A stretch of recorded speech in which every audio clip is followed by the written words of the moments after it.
Now it's time for the last word with Lawrence O'Donnell. Good evening, Lawrence. Good evening, Rachel. And you and Steve talking about my old neighborhoods tonight and that congressional race. Fine with me. You could keep going. You know, I ran into Ayanna Pressley in Massachusetts a few weeks ago, and she told me unofficially off the record that they had polling inside their campaign that was more positive than the public polling, which showed her significantly behind. And, you know, candidates always tell you that.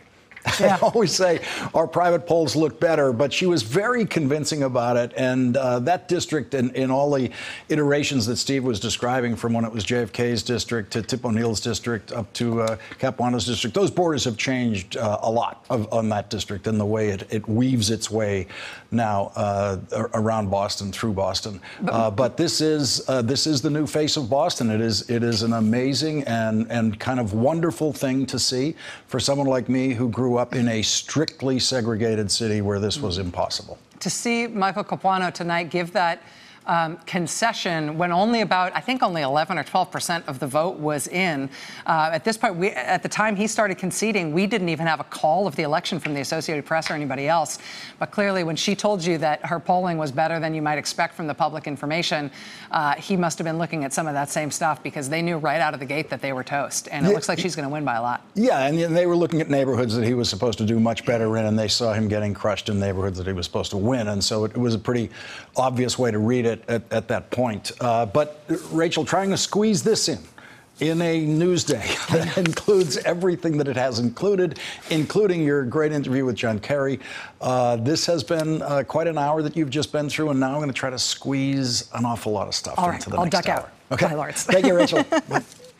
Well, Bob Woodward has done it again. He has written another book that goes deep inside another presidency, and as usual, portions of the book appeared in the Washington Post first. They appeared today, a week before the book will actually be published. Bob Woodward has spent his career at the Washington Post and has written books about the inside workings of every presidency, beginning with the Nixon White House. Bob Woodward quotes White House Chief of Staff John Kelly, calling the president an idiot. He quotes Defense Secretary James Mattis, comparing Donald Trump's comprehension level to, quote, a fifth or sixth grader. He quotes James Mattis telling the president that he's trying to, quote, prevent World War III. He quotes Donald Trump, calling his Attorney General, Jeff Sessions, quote, mentally retarded. And he quotes the president's former criminal defense lawyer, John Dowd, telling the president that if the president testifies under oath in the Mueller investigation, the president will end up in, quote, an orange jumpsuit. The lawyer told the president, quote, you are not a good witness. And so tonight, the Trump White House has made the mistake of going to war with Bob Woodward, a war they cannot win because they don't know how Bob Woodward does it. And that means they don't know what they're up against. The White House press secretary issued a written statement saying, quote, this book is nothing more than fabricated stories. John Kelly issued a written statement denying that he called the president an idiot. Defense Secretary James Mattis issued a written statement saying the contemptuous words about the president attributed to me in Woodward's book were never uttered by me or in my presence. That appears to be a reference to the description of Trump as a fifth grader, but James Mattis does not seem to dispute any of the other many quotes attributed to him in the book, including his statement to the president about he, the defense secretary, trying to prevent World War III. The Trump White House has no idea what they're dealing with when it comes to a Bob Woodward book. And they obviously had no idea what they were dealing with when Bob Woodward was pulling all of that information out of the Trump White House for his book. Bob Woodward described some of his method directly to the president when Donald Trump called him to talk about the book after the book was already being printed, and it was too late for Bob Woodward to interview Donald Trump for the book.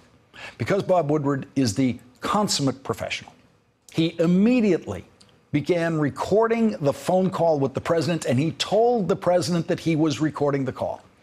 The president pretended that he was disappointed that he didn't get to do an interview with Bob Woodward for the book. Bob Woodward explained that he asked more than half a dozen people in the White House for that interview, people who said they passed the request on to the president, and people outside the White House, including Senator Lindsey Graham. Bob Woodward released today a recording of that entire phone call with the president. Here's some of it. Senator Graham said he had talked to you about talking to me. Now, is that not true? Senator Graham actually mentioned it quickly on one meeting, right. and we'll see, you know that is true. That is true. Well, but that is true. Mentioned it quickly, not like And I would certainly have thought that maybe you would have called the office, but that's okay. I'll speak to Kellyanne.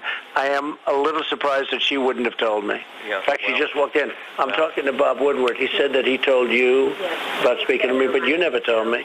Why didn't you tell me? I would have been very happy to speak to him. All right, so what are you going to do? Well, so I have another bad book coming out. It goes on, and what you can count on is that I've been very careful. And Evelyn, are you on?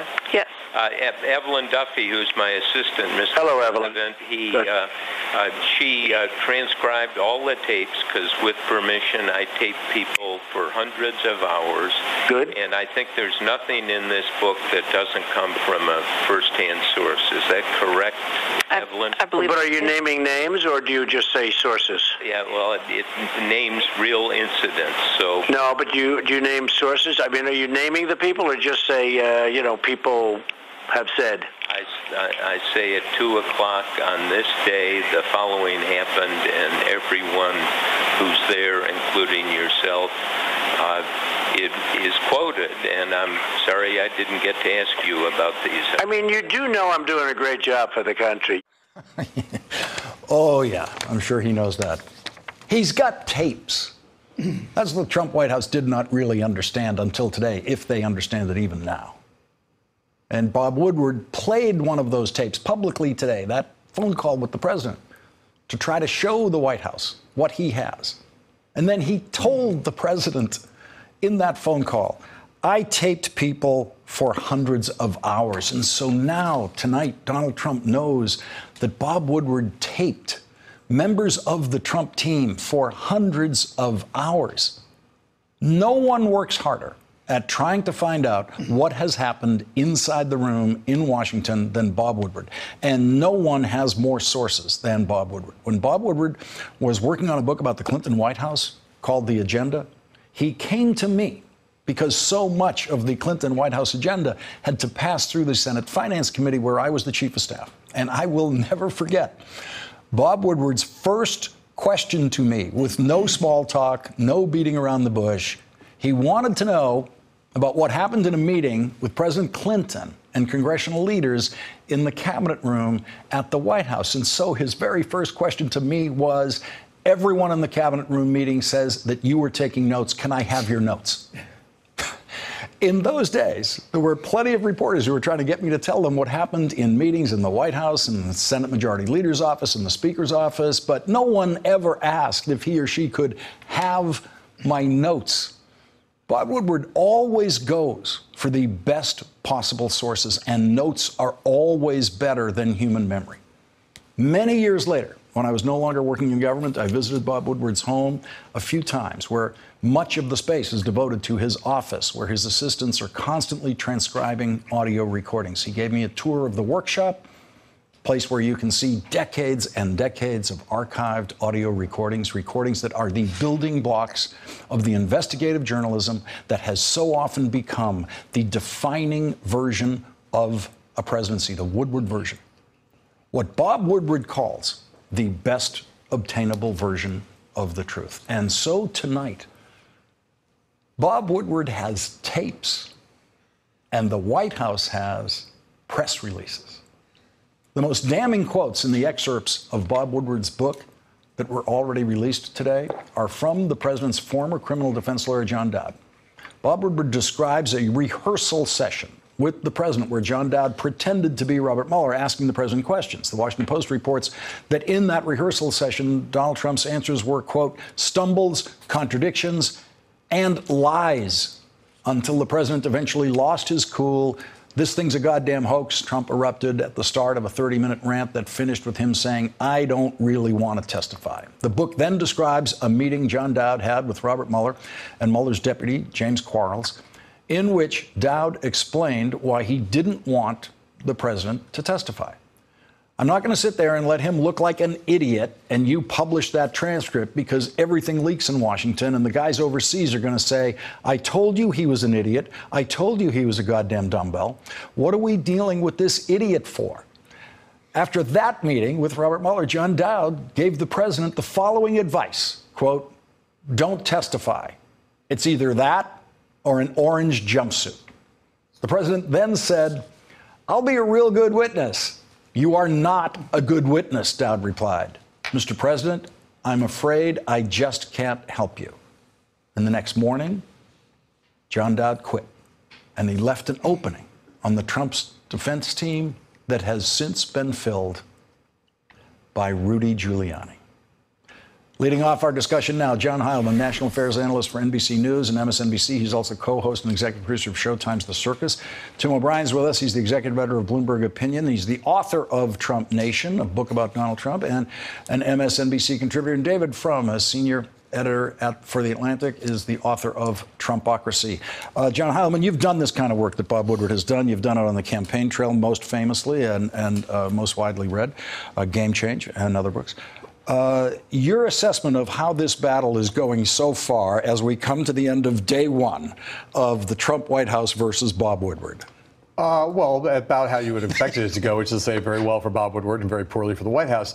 The White House has been lucky in some sense in its enemies, although everything that we've read so far from the Woodward book, at least the excerpts and the reporting on it, is very consistent with what we saw in Michael Wolff's book. Mm-hmm. It is the reality that whatever you think of Fire and Fury, Michael Wolff is a more easily attacked messenger than Bob Woodward is. Just again, without even being mean to Michael Wolff, although there are issues with Michael Wolff, Bob Woodward is the gold standard, right? And I think that there's and Bob Woodward has been in this crossfire before many times before. And look, he's got. Again, you said I'm familiar with that. I am, and there's a very high premium if you're going to do a book on deep background, where you're going to say, I'm going to quote verbatim from meetings, from notes, from people's recollections. The pressure it puts on the reporter is that you are never going to be able to do what Donald Trump is trying to play the game with Bob Woodward about. Who told you that? Woodward has said to these people he will never say, I got this directly from Jim Mattis. I got this directly from John Kelly. The likelihood is he's spoken to all of them, mm-hmm. every single one of them, right. But Donald Trump, right. On multiple occasions. But he will never come out. And the reality is in many of these situations, he's going to have that same quote. Knowing how Bob works, he's going to have it from the speaker, right. From the person who heard it, from the person the people that were, or other people in the room, other people they told about it, and memorialized perhaps in emails and notes of the conversation. So he's never going to say who the source is, but because of the fact that Woodward's been doing this for so long, and because so many of his books has withstood the kind of criticism that come in all administrations of deep background books, because his books have held up so well to scrutiny over so long, he's in a position of extraordinary power. And although there are now White House officials who are coming out and saying, I didn't use this word, I didn't use that word. What they're not doing is they're not quibbling with the gist of the reporting. And in many cases, some of the people who are quibbling with the specific words are proven liars in the past. And so, again, Bob Woodward, not a proven liar, quite the opposite. Here's the president's latest lob in the battle tonight. He's tweeted, the Woodward book has already been refuted and discredited by General Secretary of Defense James Mattis and General Chief of Staff John Kelly. Their quotes were made-up frauds, a con on the public. Likewise, other stories and quotes. Woodward is a Dem operative, ? Notice timing, ? Tim O'Brien, the various White Houses have accused at different times Bob Woodward of being of the opposite party whenever these books come out. Right, and it's interesting that Trump even now cannot help himself but give free publicity that's going to boost sales to this very critical book, just like he did to Omarosa and just like he did to Michael Wolff, because he personalizes all of these and he can't, in the midst of it, he can't think strategically. And anybody who's covered Trump knows that the full picture of what Woodward is presenting is not only consistent with all the reporting that's been out there for the last 2.5 years since Trump began running, it's consistent with who Donald Trump has been since he was about 7 years old. Mm-hmm. He ran the Trump Organization this way. It was a bunch of people biting each other in the back, not loyal to him ultimately, and he ran roughshod over all of them. He ran his political campaign when he ran for the presidency exactly the same way. You were in the midst of that, John. You know what that was about. And the picture that's created here is amply solidified and backed up by lots of other reporting, with the additional factor that now you have Bob Woodward and the Woodward method, which is he triangulates with sources. He backs things up with documents. He has tapes. It's a different order of magnitude from any kind of reporter that Trump has ever dealt with before, in the same way that the Mueller investigation is of a different order of magnitude on the legal side. But let me just stay on this for a second, because you were a different kind of reporter than Trump had ever dealt with before when he dealt with you. And he ended up in court with you because he was stunned that you were the one who he could not con on the question of how rich he was. So you won the lawsuit against him. And I had tapes. And you had tapes of the depositions and so forth. But talk about Trump when he's up against something he doesn't understand, because you experienced that with your own book about Trump and his business. Well, the tricky thing here is that he is constantly up against things that he doesn't understand because he's impatient, he's ignorant, and he has no real sense that he's vulnerable to anything. He's been protected his whole life, first by wealth, then by celebrity, and now by the presidency. And he's never really suffered the consequences of his phenomenally bad decision-making until he actually stares him in the face. You know, it clicked with him a couple months ago that Don Jr. might suddenly be vulnerable in the Mueller investigation. In our case, I don't think he ever thought the New York Times or my publisher would retain attorneys to back me up.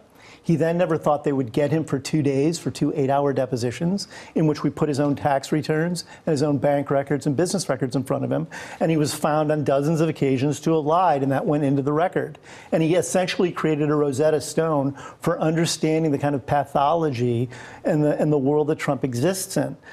So one of the reasons he gets into these situations is because of who he is. One of the reasons he survives them is because of who he is. And in that tape, that conversation with him and Woodward, he's very blasé about the fact that he's trying to lie his way out of never knowing that Bob Woodward tried to interview him. Right. But there's no real fear in it. He's playing ping pong. Right.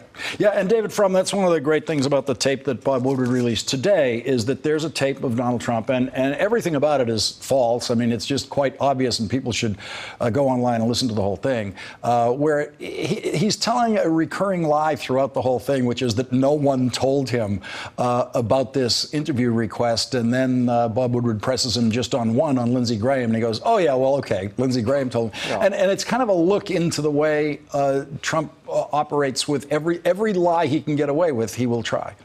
It is a really important tape to listen to, because what you also hear is, as he is nailed on the lie by Woodward, very elegantly and politely, the president becomes, at the beginning he's relatively suave by his standards. He becomes angrier and then ultimately incredibly self-pitying. Meanwhile, he summons in Kellyanne Conway, and who's caught in a lie too, and again, nailed elegantly and politely. And she has a very different method. First she tries to brazen it out, then she throws other people under the bus, then she finally desperately changes the subject.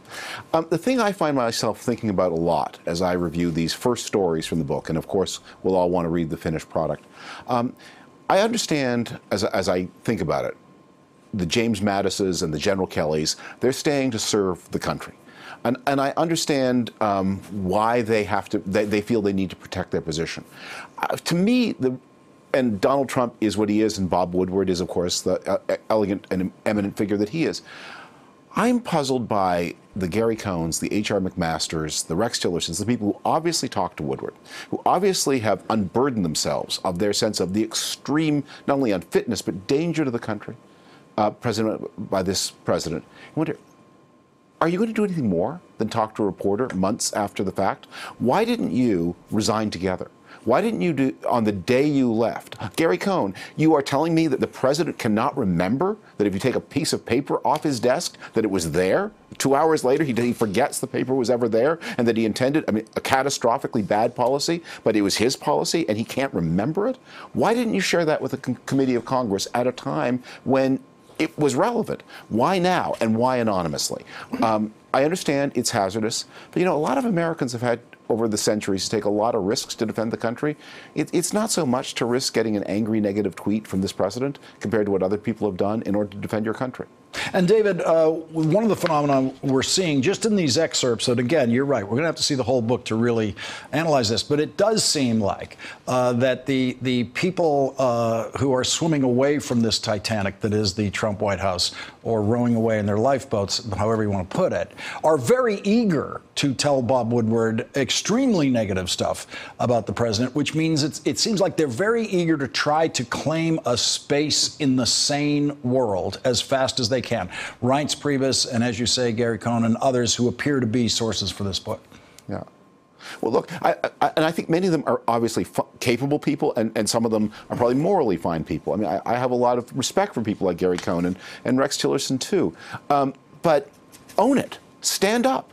Don't be anonymous, and don't wait. Don't give it to Bob Woodward. I mean, we're glad to have it in any way it comes, but why not at the time? You know, one of the questions presented by this book is, should you serve this president? And for people who are doing it for the right reasons and who are in national security roles, I commend them and thank them for serving the president. But if you are going to leave, or if you're forced out, make your resignation count.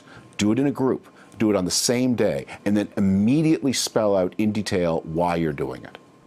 David Frum, Tim O'Brien, John Heilemann, thank you for starting us off tonight. When we come back, the most revealing moment in the Kavanaugh confirmation hearing today came when Brett Kavanaugh refused to shake the hand of a man whose daughter was killed in the mass murder at her high school in Parkland, Florida.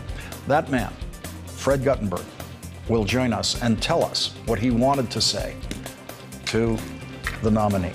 Also tonight, we have more revelations from Bob Woodward's book, and the New York Times is reporting that Special Prosecutor Robert Mueller has made the president a new offer, but it's an offer that the president's lawyers might want him to refuse.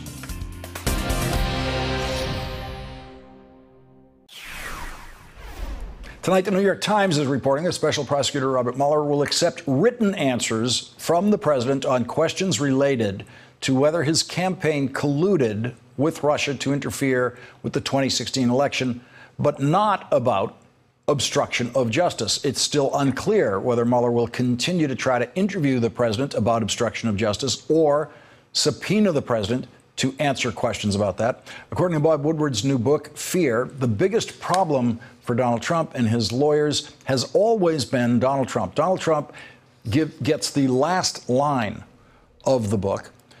And it is in the description by the president's former defense lawyer, John Dowd. Trump had one overriding problem that Dowd knew but couldn't bring himself to say to the president: "You're a effing liar." Joining our discussion now, Harry Litman, former U.S. Attorney and Deputy Assistant Attorney General under President Clinton, and Maya Wiley, who served as counsel to New York City Mayor Bill de Blasio. She's an MSNBC legal analyst. And Maya, in the Woodward book, we're seeing that John Dowd is calling the president a liar, and the New York Times reporting that Robert Mueller has partially given up on the idea of ever getting an interview with Donald Trump and is interested in possibly getting written answers, at least on the collusion questions. Yeah, I think it's pretty clear that Donald Trump can't tell the truth on a regular basis. We know that. That's clearly something he has demonstrated in public. So it's not so surprising that someone like a John Dowd, who I think has denied it, may have said something like that. I think that at the end of the day, the issue here is Donald Trump can be forced to testify. I think the Supreme Court would uphold that unless Brett Kavanaugh is a Supreme Court justice potentially sitting on that bench. But the question for Mueller is how to wrap this up. He probably wants to do that because of the election, and this is an opportunity to do that. Harry Litman, the written questions is a very unusual step in a criminal investigation. I'm not familiar with a case where that's happened before, but it is exactly what happens in civil litigation. I think a lot of people out there are thinking, whoa, it'll be a lot easier for the president to answer written questions under oath. Not necessarily, as people discover in civil lawsuits when they're given written questions called interrogatories and they have to answer those under oath. It can be as difficult and challenging even trying to do the written version. It can be difficult and challenging. For a guy like Trump, it's not as difficult and challenging. It can be sculpted by the lawyers and carefully put together. But you know, the number one rule with Mueller is he knows 50 times what we know and we're not aware of. So I think if he's saying this and making this kind of concession, it's not because, as the Times sort of quotes or suggests that Team Trump feels that he's been worn down, but rather that he feels, as Maya says, he may not need the evidence. I think he's playing with a strong hand, not a weak hand. And Maya, the idea of separating out the Russia collusion investigation from the obstruction of justice investigation, you can see how that can make a certain sense for the prosecutor. They are two different things. There can be intersections with them, but the president's behavior when he's firing James Comey and when he's explaining that to Lester Holt, that all kind of stands alone within the walls of the White House. I think that's right. You have a clear public record when it comes to Trump on obstruction of justice. It makes a lot of sense that Mueller would say, that's not the one I have to ask you a lot about. What he really wants to know is not what Donald Trump knows, but what Donald Trump is going to say in response to specific documents and questions. That's really the primary. Any prosecutor wants to be prepared, right? They want to know everything that he knows. He knows what he needs to know. What he doesn't know is, what's Donald Trump going to say if I ask him this? Harry, what do you think the Trump lawyers' advice will be? Do you think they'll advise the president not to even answer the written questions? Look, I think this is one more sort of, we only have their characterization of the letter. We don't really know the full flavor of it. It would be to his advantage to answer written questions. Not on obstruction, of course, where Mueller's going to want to know what was his state of mind. If that's really the offer, I think they take it. My sense is we're going to learn a little bit more about this in the next 24, 48 hours.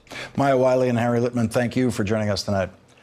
And coming up, a big upset win in Massachusetts tonight. Come from behind victory by Ayanna Pressley. Massachusetts will now have its first African-American member of the House of Representatives. And we have more from Bob Woodward's book, some of the extraordinary material about how the president's staff and cabinet are working around the president, hiding information from him, and how the defense secretary says he is trying to prevent World War III.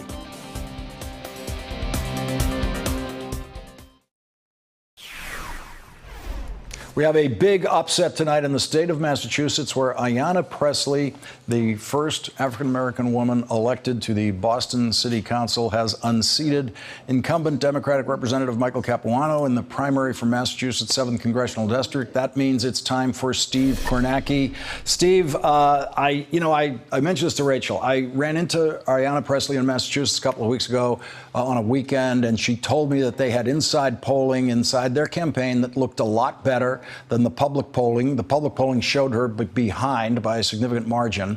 And, campaigns generally tell you that they have better information inside, and I wasn't sure what to believe about it, but she was pretty persuasive. She described everything that was happening in the district very persuasively, and so I am not terribly surprised tonight. Yeah, I mean, look, I think Mike Capuano certainly surprised, and the reason a lot of this has to do, it's the state of the Democratic Party right now, what Democrats are looking for in this district and nationally, but it's also this district, it's a big portion of the city of Boston. The other big piece of this is the city of Somerville, Massachusetts. Michael Capuano was the mayor of Somerville before he went to Congress. When he got elected to Congress 20 years ago, the reason he won that Democratic primary in 1998, he won the city of Somerville that year by 45 points over his nearest competitor. How much has Somerville, right outside Boston, used to be about, half young professional, half working class. That was always sort of the mix. It's been changing through the years. Tonight, Somerville is 50-50 between Ayanna Pressley and Mike Capuano. Why did he concede so early? He saw those numbers out of Somerville and he said, it's not going to get any better for me in Boston, the other parts of this district. And you see Pressley just running away with it. And just in terms of the history, what this means, we talked about this last hour, but the lineage of this seat, Kennedy, Tip O'Neill, another Kennedy Capuano, and now the first African-American female who will ever represent Massachusetts in Congress. And Steve, even on her win, the night she won here in New York, Alexandria Ocasio-Cortez actually mentioned Ayanna Pressley as one of the other candidates around the country who she was rooting for, she was supporting. They are very much very similar kinds of candidates, taking over similar kinds of districts that had changed demographically while a long-time serving member of the House enjoyed a rather easy incumbency. Yeah, two women of color who have defeated long-serving white males in districts that have become majority non-white. But I just say quickly, when you look at this, when you look at how Presley's doing there in Somerville, I got to say, I think there's a lot of, this is not just people of color voting for Ayanna Pressley. I think there are a lot of white voters in this district, too, who looked at her and said, you know what, maybe it's time, let's go with her. No, absolutely. And I know a lot of those white voters. She's a very popular politician in Boston. Steve Kornacki, thank you very much for joining us. Really appreciate it. Coming up next, what could have been, I think, the most important moment today in Brett Kavanaugh's confirmation hearing. It was the moment he refused to shake the hand of a man whose daughter was killed in the mass murder at her high school in Parkland, Florida. That man, Fred Guttenberg, will join us.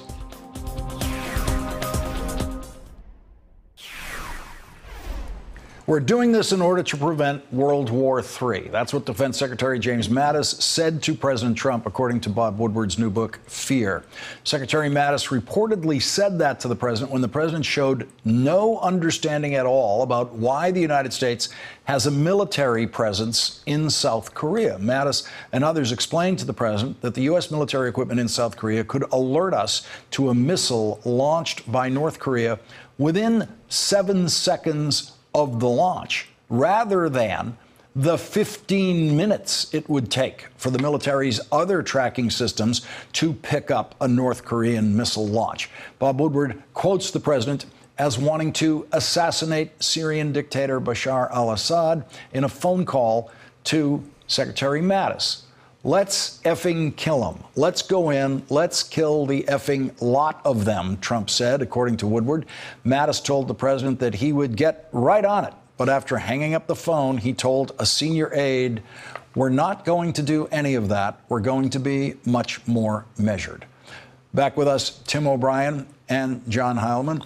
And John, that picture of the Secretary of Defense getting basically a assassinate, kill any way you want to Assad, and maybe that means go to war, kill all of them? What does that mean? Does that mean an invasion? Who knows what it means, because the secretary just basically ignored it, according to Woodward. Well, I think that there are two separate questions there. One question is, what did Trump mean by it? And the answer is, I'm sure Trump has no idea what he meant by it, and that it was the typical Trump gibberish coming out of his mouth. And so the defense secretary did what we have all been hoping and praying that people in these positions have been doing. Woodward apparently describes it in some place here in the book, because it's been quoted in the Washington Post and other places, as an administrative coup d'etat.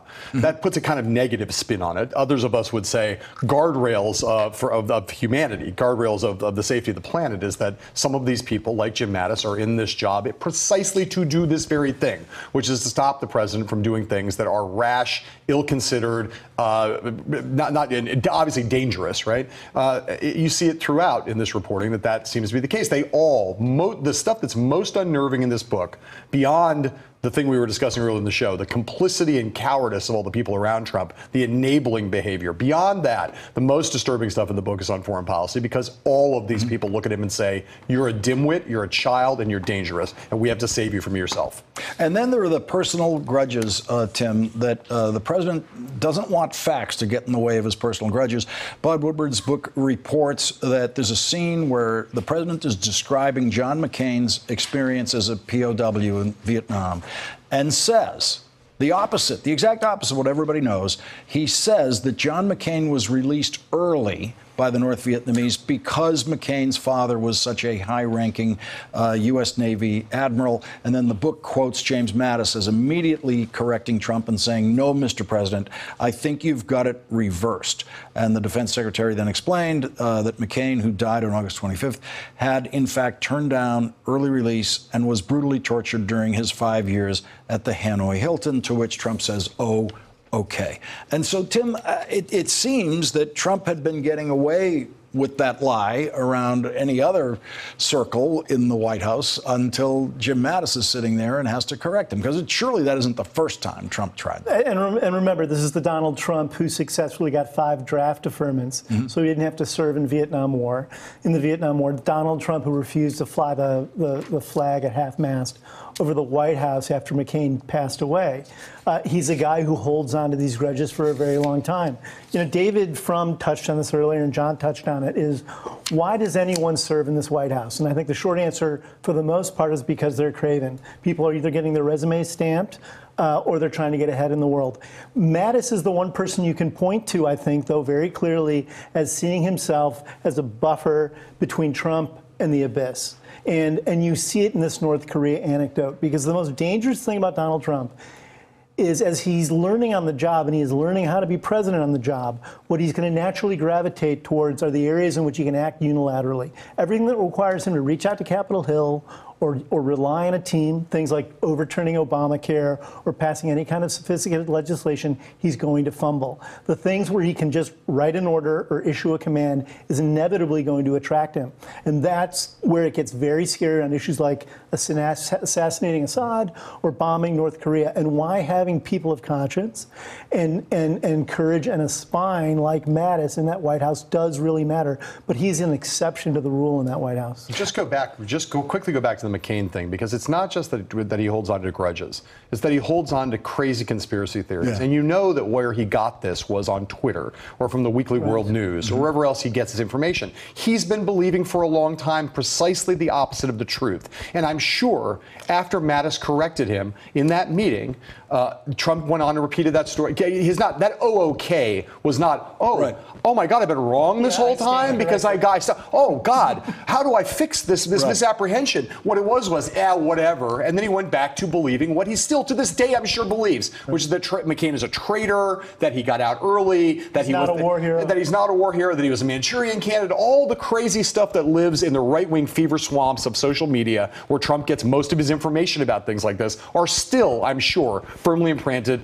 in that frontal lobe of his, whatever that thing is. And Tim, nowhere does Donald Trump have stronger support than in Alabama, but Alabamans don't seem to realize what Donald Trump thinks of them. The Woodward book has Donald Trump referring to Jeff Sessions this way: this guy is mentally retarded. He's this dumb Southerner. He couldn't even be a one-person country lawyer down in Alabama. And so clearly, and we had a report last week of Donald Trump making fun of Jeff Sessions and his accent and his Southern accent. And so clearly, if Trump supporters in Alabama understood Donald Trump's real attitude toward them, there might be a different support level down there. Well, I think that's the wild card about the Woodward book, is what real world impact is it going to have? You saw during the Kavanaugh hearings today that the GOP was not going to let go of Donald Trump until they got some of the goods in the bag. And I think this is going to wait to be seen. Tim O'Brien and John Heilemann, thank you for joining us tonight. And when we come back, what I thought was the most stunning and revealing moment in today's confirmation hearing, it was something Brett Kavanaugh refused to do.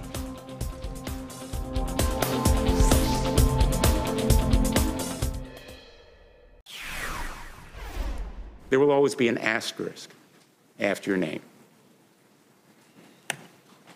Appointed by a president, named as an unindicted co-conspirator, after the vast majority of documents relating to the most instructive period of his life were concealed. And so a Supreme Court confirmation hearing unlike any other began today in the Senate Judiciary Committee. Federal Appeals Court Judge Brett Kavanaugh is the first person to be nominated for the United States Supreme Court by an unindicted co-conspirator in a current federal criminal case. If you've been following the Kavanaugh confirmation process closely, you probably learned nothing that you didn't already know about Brett Kavanaugh in today's hearing, except this. The two men facing each other there are both proud and loving fathers. One of them has 2 children. The other used to have 2 children. Now he has 1. His 14-year-old daughter, Jamie, was one of the 17 people killed in the mass murder at Marjory Stoneman Douglas High School in Parkland, Florida. Fred Guttenberg explained what you're seeing in that photograph this way. Just walked up to Judge Kavanaugh as morning session ended, put out my hand to introduce myself as Jamie Guttenberg's dad. He pulled his hand back, turned his back to me, and walked away. I guess he did not want to deal with the reality of gun violence. Here is the video of that moment, and you will see Fred Guttenberg is the first person to speak to Brett Kavanaugh when he gets out of the witness chair.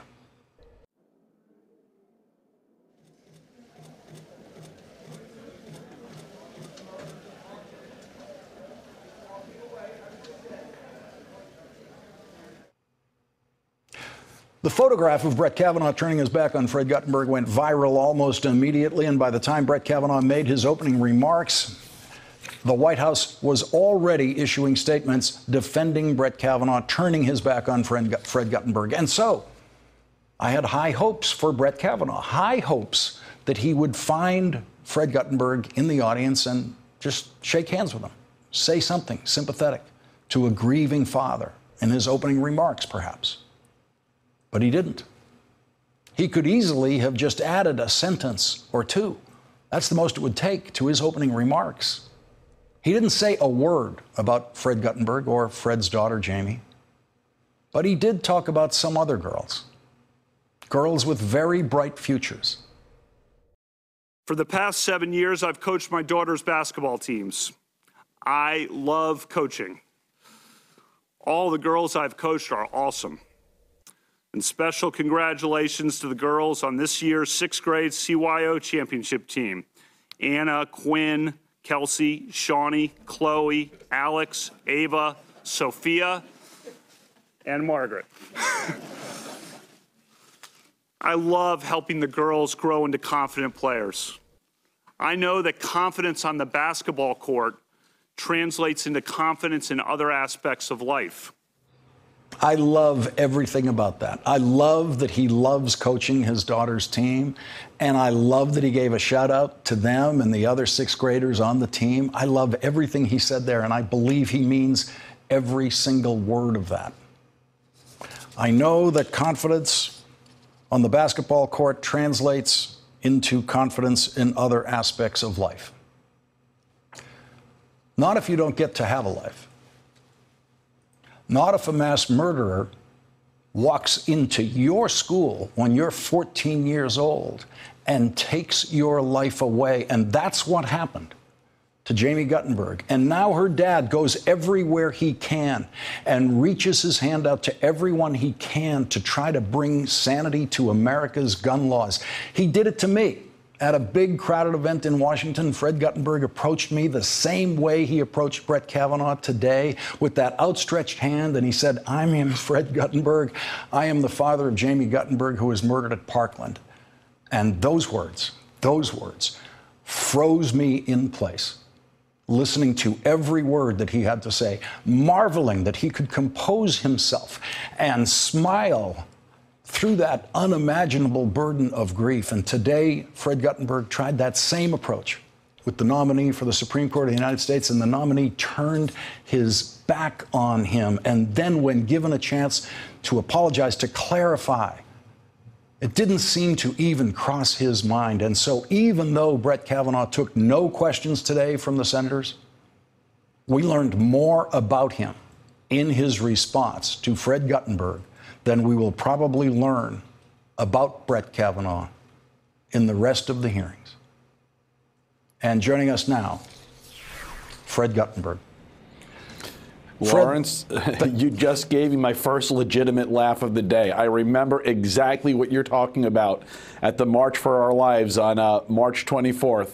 I remember walking up to you, and those exact words that you described are exactly what I said today to Judge Kavanaugh. And when I got to the part about my daughter Jamie was one of the kids murdered in Parkland, was when you see him turn around and move the other way. And Fred, just as a human experience, I just have to tell you that when I heard those words from you, it was like it was just like a cementing in place. It was like the world. I forgot the world around me. There was nothing else to do except to take in what you had to say. And I would assume that most of the time, with most people in Washington who you approach, who you try to talk to about this, when you identify yourself that way, that they must respond to you, don't they? Most of them. You know what, Lawrence? They do. And I don't make an effort just to go up to people who I think believe in gun safety. As you said in your open, I go up to everyone. I want to talk to everyone about this, because if you agree with me, then we work together. If you don't agree with me, then I hope to change your mind, or at least find a place where we can agree, because it's in everybody's public safety if that happens. Judge Kavanaugh, does not agree with my positions. And as a dad, I watched him introduce his kids. He has a beautiful family. He seems like an amazing dad, and I'm sure he's a wonderful man. I've never really met him other than the effort to shake his hand. But I know by his public statements, I know by his rulings, that I have reason for concern. And I'll give you an example. We passed gun safety in Florida. It's passing in other states around the country. Everywhere we pass safety, the NRA files a lawsuit. The NRA is right now spending a lot of money to get him selected. And what will eventually happen is one of these lawsuits, maybe it'll be Florida, will end up in front of him, and he will have to judge it.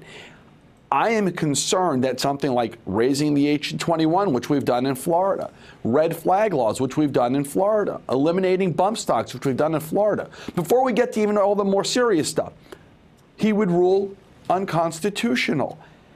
I hope to speak with him as a father and look him in the eye and tell him those few things would have saved my daughter. Not the bump stocks, but raising the age to 21 and red flag laws. And Fred, was it clear to you that he could hear what you were saying to him? Listen, I have no doubt. I know my voice. I'm certain he heard my words, and I'm certain when he heard me say, my daughter Jamie was murdered in Parkland, that's when he turned.